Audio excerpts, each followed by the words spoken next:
नफरत की बाजार नहीं है, मोहब्बत की दुकान है। मोहब्बत है, इज्जत है, प्यार है।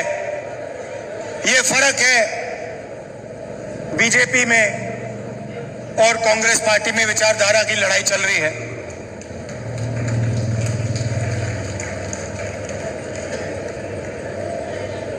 कुछ दिन पहले मैंने पार्लियामेंट में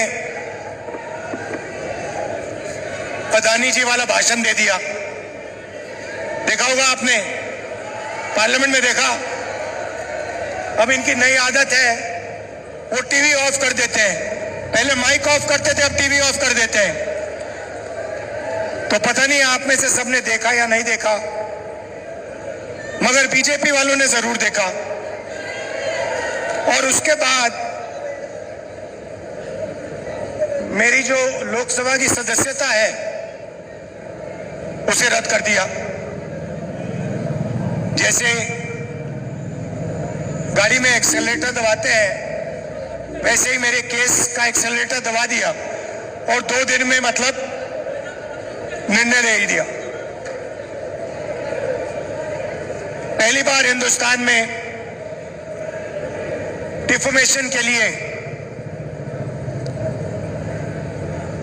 मैक्सिमम पनिशमेंट 2 साल की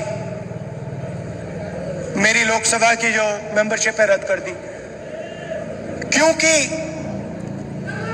क्योंकि डर लगता है। डर लगता है।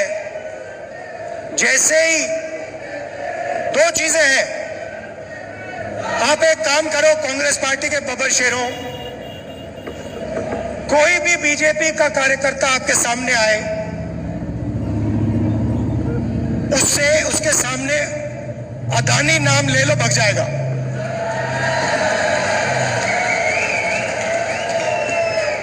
एक से उसको सामने खड़ा कर होगा, आएगा, वो कुछ भी कहे, आप उससे कहो भैया एक बात बताओ, ये आपके जो प्रधानमंत्री हैं इनके बीच में और अदानी जी के बीच में क्या रिश्ता है, बीजेपी वाला भग जाएगा। तो पैनिक होता है, डर लगता है। उसके बाद दूसरा भाषण दिया, प्रेस कॉन्फ्रेंस की तारीखें आप मिला लीजिए। जैसे ही मैंने लोकसभा में भाषण दिया, वैसे ही मेरे केस पर एक्सेलरेटर दबा दिया गया। उसके बाद इंटरनेशनल फाइनेंशियल अखबार में अदानी जी के बारे में कहानी आती है। मैंने प्रेस कॉन्फ्रेंस किया। जिस दिन प्रेस कॉन्फ्रेंस किया उस दिन नरेंद्र मोदी जी ने स्पेशल सेशन लागू कर दिया। और पहले महिला आरक्षण की बात नहीं थी। आपको याद होगा, पहले हिंदुस्तान के नाम को बदलने की बात थी। याद है आपको? इंडिया से भारत।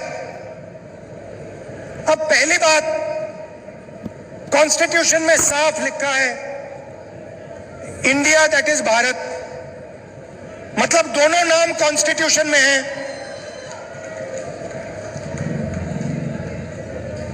मगर ये इन्होंने पहले नया बहाना बनाया, इंडिया वर्सेस भारत। कोई झगड़ा नहीं इंडिया और भारत के बीच में, मगर इन्होंने कोशिश की भैया इंडिया और भारत के बीच में लड़ाई कराओ। थोड़े दिनों में उनको पता लग गया कि जनता इसको एक्सेप्ट नहीं करेगी। जनता ये बात को सुनने के लिए तैयार ही नहीं है। प्रॉब्लम हो गई। अब स्पेशल सेशन में क्या करें? स्पेशल सेशन तो अनाउंस कर दिया, अब क्या करें?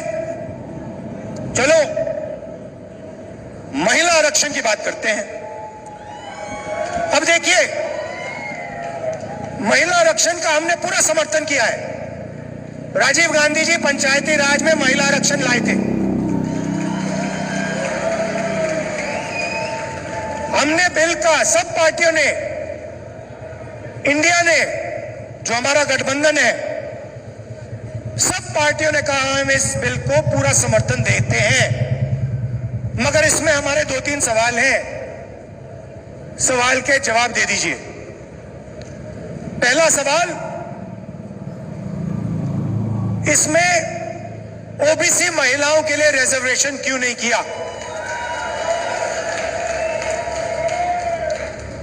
दूसरा सवाल, बीजेपी के लोग कहते हैं कि महिला आरक्षण करने से पहले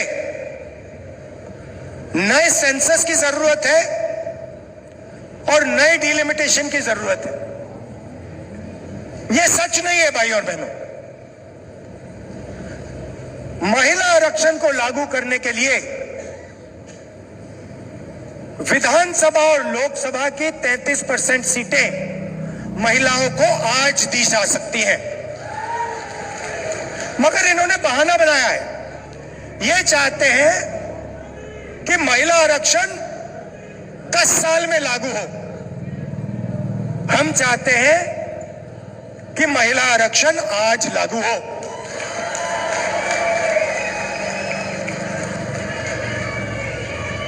और ओबीसी महिलाओं को महिला आरक्षण का फायदा मिले। अब पार्लियामेंट में मेरा भाषण था, तो भाषण के लिए मैंने थोड़ी रिसर्च की।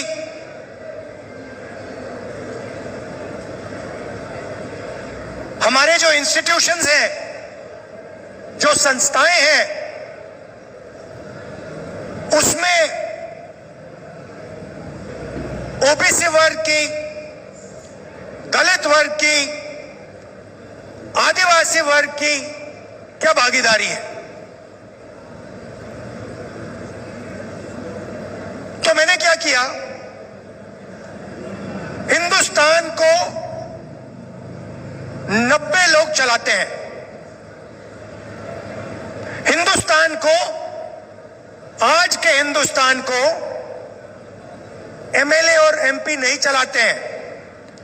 आज के हिंदुस्तान को प्रधानमंत्री 90 अफसरों के साथ चलाते हैं। वो कौन है? वो हिंदुस्तान की सरकार के सेक्रेटरीज हैं। हर मिनिस्ट्री को, सेंट्रल मिनिस्ट्री को सेक्रेटरी चलाते हैं। तो मैंने एक बात चेक की कि ये जो लोग 90 लोग हैं जो हिंदुस्तान की सरकार को चलाते हैं, पूरा का पूरा पावर इनके हाथ में है। हिंदुस्तान किस ओर जाएगा, शिक्षा में क्या निर्णय लिए जाएंगे, स्वास्थ्य में क्या निर्णय लिया जाएंगे, नरेगा का डिजाइन कैसे होगा, भोजन के अधिकार का डिजाइन क्या होगा, ये 90 लोग चुनते हैं, ये डिसाइड करते हैं। तो मैंने सोचा देखता हूं इन 90 लोगों में से नरेंद्र मोदी जी की सरकार में ओबीसी कितने हैं। नरेंद्र मोदी जी 24 घंटे ओबीसी की बात करते हैं। भाइयों और बहनों, आज 90 लोगों में से 3 लोग ओबीसी वर्ग के हैं। 3 लोग ओबीसी वर्ग के हैं। और बात सुनिए, वो 3 लोग हिंदुस्तान के सिर्फ 5% बजट पे निर्णय लेते हैं। मतलब 3 है और सरकार में उनकी कोई पावर नहीं है। कोई नहीं सुनता उनकी, उनको कोने में रखा हुआ है।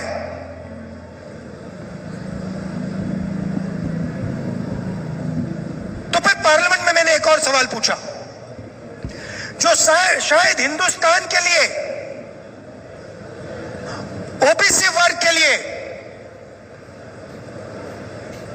सबसे महत्वपूर्ण सवाल है, और वो ये है कि इस देश में ओबीसी कितने हैं